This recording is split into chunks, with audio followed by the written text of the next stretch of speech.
जीत के 100 बाप होते हैं और हार अनाथ होती है। अच्छा बात नहीं है। ये यूट्यूबर भी बड़े चीज हैं, वो केवल अपने वीडियो वायरल करने के लिए एक तरफा जाएंगे। एग्जिट पोल हुआ, कहा कोई एक, मैं उसका नाम नहीं लूंगा, उसने कहा सब एग्जिट पोल झूठ निकलेंगे, महागठबंधन की लहर। क्या बात कर रहे हैं? एक एक सीट का आंकड़ा लेकर के यहाँ पर खड़े हैं, टिप्स पे बता देंगे कि बिहार में क्या होने जा रहा है।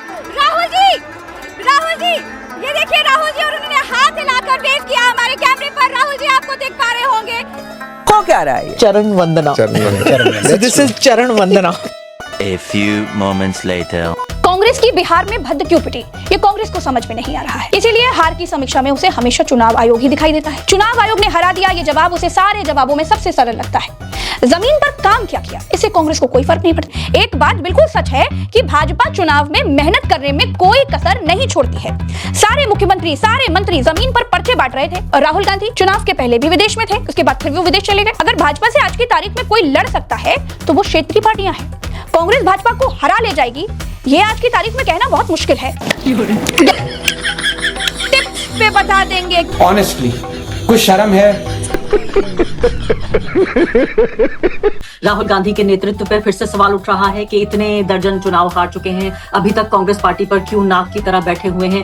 क्या बोला तूने? क्यों नाक की तरह बैठे हुए हैं, इस तरह की बातें हो रही हैं। तेजस्वी, चलिए थोड़ी देर के लिए हम भूल जाएं कि अब उनका किस्सा फिर से दोबारा कहा जाएगा 3-4 साल बाद। आरफा जी, आपको ये कहना चाहती हूँ कि जिस तरह से राजद के लोग अब आके बता रहे हैं, तो उन्होंने बताया कि नहीं, लालू जी खुद अपना सर पकड़ के बैठे, तो इन चुनावों का तो सबसे नतीजों का अंदेशा उनको था।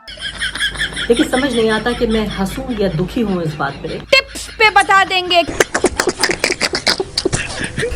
भगवान, सच्चाई ये है सौरभ कि आज की तारीख में कांग्रेस के पास वो ऑर्गेनाइजेशन ही नहीं है, वो क्षमता ही नहीं नजर आती है कि बिहार जैसे राज्य में वो लड़ सके। टिप्स पे बता देंगे। बहुत मनुष्य लग लो, मत करो रन लो।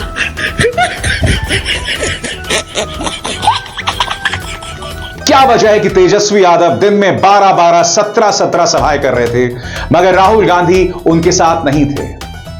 सबसे बड़ी बात, राहुल गांधी को यह लगने लगा था कि भाई वोटर अधिकार रैली के जरिए हम चुनाव जीत जाएंगे।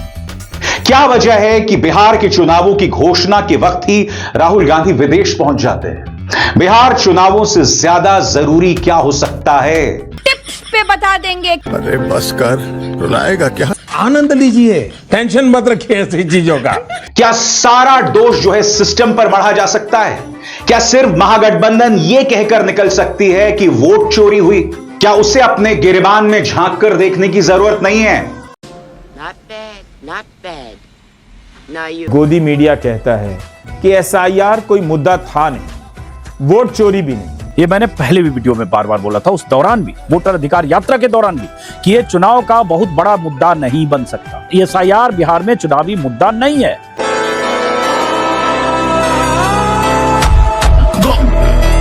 चुनाव आयोग की भूमिका को 2 लाइनों में निपटाकर पूरा खारिज कर दिया गया। चुनाव में बराबरी थी या नहीं, इसे गायब कर दिया गया।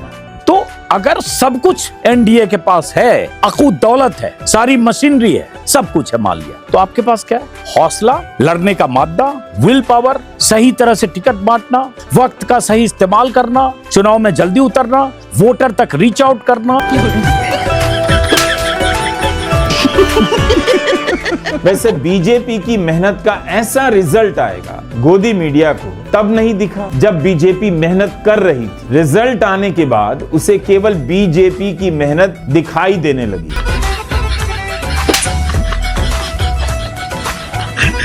बीजेपी की मेहनत के नाम पर 2-4 नेताओं की मेहनत की ही चर्चा हो रही है। बाहर से गए कार्यकर्ताओं, नेताओं की चर्चा ज्यादा हो रही है। ऐसा नहीं हो सकता, कह दो कि ये झूठ है।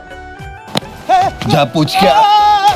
नमस्कार किया और उसके बाद का भाई साहब, मैं सतीश गौतम, अलीगढ़ का बीजेपी का सांसद। मैं भी खड़ा हो गया सम्मान में। मैंने कहा हाँ बताइए कैसे हो आप, यहाँ कैसे? तो उन्होंने बताया कि मैं तो बक्सर में हूँ लगातार 1 महीने से, ऐसा कुछ बताया। वहां से मैं आगे बढ़ा, जब अगले दिन आरा लौट रहा था तो मैंने देखा स्वतंत्र देव सिंह है जो यूपी बीजेपी के अध्यक्ष रहे और यूपी में कैबिनेट मिनिस्टर, सीनियर लीडर है यूपी के। ऐसे हर जगह मुझे बीजेपी के लोग बहुत मिले जो दूसरे राज्यों से आकर वहां ड्यूटी कर रहे थे। और बिहार बीजेपी के नेता भी तो मेहनत कर रहे होंगे। बिहार बीजेपी के कार्यकर्ता क्या घर सो गए थे? उनका नाम तो कोई नहीं ले रहा। कौन एंकर किस नेता को प्रोजेक्ट कर रहा है आप नहीं जान सकते। कि जैसे राहुल गांधी आ रहे हैं, प्रियंका गांधी आ रही हैं, हेलीकॉप्टर से उनको फला फला जगह जाना है, 25-30 फॉर्च्यूनर स्कॉर्पियो से लोग आए अलग अलग जगह से, वहां पहुंचे, उसमें से 20-25 लोग मंच पे गए, सबने अपना चेहरा दिखाया, हाजिरी दिखाई, हेलीकॉप्टर फुर्र हुआ और गाड़ियां स्कॉर्पियो और फॉर्च्यूनर और उसका काफिला भी फुर्र हो गया। एक विश्लेषण में कहा गया राहुल गांधी हेलीकॉप्टर से आ रहे और चले जा रहे, लेकिन यह नहीं बताया गया कि एनडीए के नेताओं के पास कितने हेलीकॉप्टर थे। कि उनके पास सब कुछ है, उनके पास ये है, वो है, हथियार है, हथकंडे हैं, चुनाव आयोग है, पैसा है, मोदी है, शाह है, ईडी है, सीबीआई है, मशीनरी है, बेईमानियां है, धूर्तता है, मक्कारी है, सब है। अगर बीजेपी सांसदों को जिम्मा दे सकती है एक एक विधानसभा सीट का, बिहार के बाहर से दुनिया भर से लाए हुए बीजेपी के कार्यकर्ता और नेताओं को, मंत्रियों को बिठा सकती है अलग अलग सीटों की जिम्मेदारी देकर, तो ये काम तो आप कर सकते थे। अगर बीजेपी सिर्फ उसी से जीत जाती तो बीजेपी ये क्यों कर रही थी? इसका मतलब बीजेपी कोई भी तरीका नहीं छोड़ना चाहती थी और कोई भी तरीका उसने नहीं छोड़ा। अबे क्या लगता है? अबे लग रहा है। आपको यह विश्वास दिलाना चाहता है कि लड़ना केवल बीजेपी को आता है, बाकी सब घर बैठकर सो रहे। अगर सारा फोकस मेहनत पर है तो तेजस्वी ने भी 170 से अधिक सभाएं की, दिन की 18-19 सभाएं, प्रेस कॉन्फ्रेंस की। नीतीश कुमार ने तो मीडिया से बात तक नहीं की, मैनिफेस्टो में आए और चले गए। चुनाव से पहले तेजस्वी यादव ने बिहार में जो यात्राएं की, क्या वो मेहनत नहीं थी? आई एम सॉरी, जितना मैंने देखा उसमें कम थी, ना के बराबर थी, मुझे कम दिखी होगी। मैं खारिज नहीं कर रहा हूँ किसी पॉलिटिकल पार्टी के एफर्ट को, मेहनत को। बहुत खून पसीना लगता है किसी पार्टी को कुछ सीटें हासिल करने के लिए, मुझे इसका अंदाजा है, लेकिन मैं तुलना कर रहा हूँ।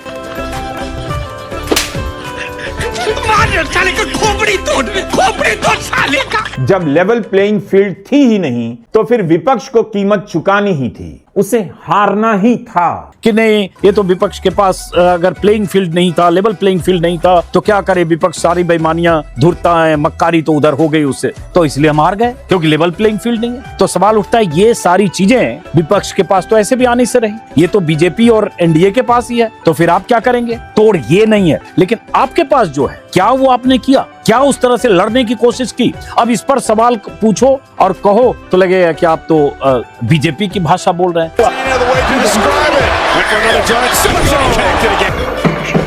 क्या गत बना दिया आप लोगों की आपके नेताओं ने। अजीत अंजुम को लेकर आहत होने से कोई फायदा नहीं। खाओ माँ कसम।